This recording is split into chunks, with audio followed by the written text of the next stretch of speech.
Hello అండి. Welcome to Saritha world. కొబ్బరి మిఠాయి 90s కిడ్స్‌కి చాలా ఫేవరెట్ స్వీట్ ఇదనేది. ఇది 90s కిడ్స్‌కైతే చాలా వరకు తెలుసు. ఇవి స్కూల్ ముందు అమ్మేవాళ్ళు, అలాగే తిరునాళ్ళల్లో బాగా అమ్మేవాళ్ళు.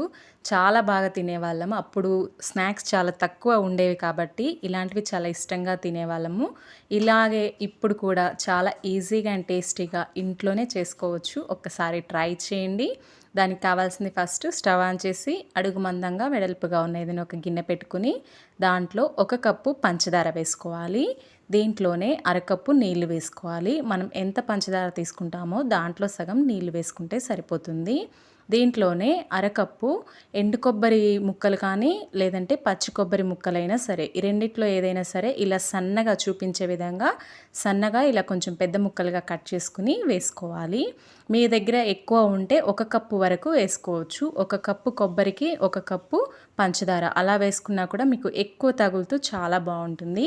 వేసిన తర్వాత ఇదంతా కలిసేటట్టు కలిపి పంచదార కరిగి మనకి ఇలా నురగ వచ్చేటప్పుడు ఒకసారి పాకం చెక్ చేసుకోవాలి. పాకం చెక్ చేయడం కోసం ఒక గిన్నెలో కొద్దిగా నీళ్లు తీసుకుని ఇలాగా దాంట్లో కొంచెం ఇలా మనం ఈ సిరప్ వేస్తే మనకి చేయికి అంటుకున్నట్టుగా ఇలా సాఫ్ట్గా కాకుండా వెంటనే ఉండకట్టినట్టు కావాలి. ఇది కొంచెం సాఫ్ట్గానే ఉంది. ఇంకా పాకం అనేది మనకి రావాలి. ఇది ముదురు పాకం అనేది రావాలి మనకి ఈ అచ్చు కోసం. ఇది ఇలాగే స్టవ్ని మీడియం ఫ్లేమ్లో పెట్టి కలుపుతూ ఉండంగానే మనకి పాకం అనేది రెడీ అవుతుంది. మళ్ళీ ఒకసారి చెక్ చేసుకోండి కొద్దిసేపు ఉన్న తర్వాత. చూడండి మనకు వేసినప్పుడే అర్థమైపోతుంది అది ఎక్కడ డ్రాప్ వేసామో అలా గట్టిగా ఇలా మొత్తం అని ఇలా ప్లేట్కి కొడితే మనకి సౌండ్ వస్తుంది టంగుమని. అలా సౌండ్ వచ్చేలాగా అలా గట్టి పాకం వచ్చినప్పుడు స్టవ్ ఆఫ్ చేసుకుంటే సరిపోతుంది. ఈ టైంలో స్టవ్ ఆఫ్ చేసుకుని ముందుగానే ఒక ప్లేట్కి దేనికైనా కొంచెం నెయ్యి కానీ నూనె కానీ ఇలా రాసుకుని దాంట్లో మనం రెడీ చేసి పెట్టుకున్న ఈ కొబ్బరి అచ్చుని వేసుకోవాలి. దాంట్లో మొత్తం వేసిన తర్వాత ఒకేసారి కాకుండా ఇలా మొత్తం వేసుకోండి. వేసిన తర్వాత కొబ్బరి అంతటా వచ్చేలాగున ఇలా ఈవెన్గా అనుకోవాలి.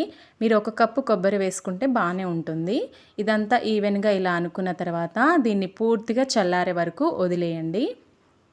ఇది పూర్తిగా చల్లగా అయిన తర్వాత మీరు ఇలా తీస్తే చాలా ఈజీగా వస్తుంది. ఒకవేళ రావట్లేదు అనుకుంటే స్టవ్ ఆన్ చేసి స్టవ్ పైన ప్లేట్ పెట్టి కొంచెం వేడి చేయండి. మీకు చాలా చక్కగా వస్తుంది. చూడండి అచ్చు అనేది ఎంత బాగుందో వెనక ముందు చూడడానికే కాదండి, తింటుంటే టేస్ట్ కూడా చాలా బాగుంటుంది. అప్పటి రోజుల్లో ఇది ఎక్కువ పంచదారతోనే చేసేవాళ్ళు కాబట్టి నేను పంచదారతో చేశాను.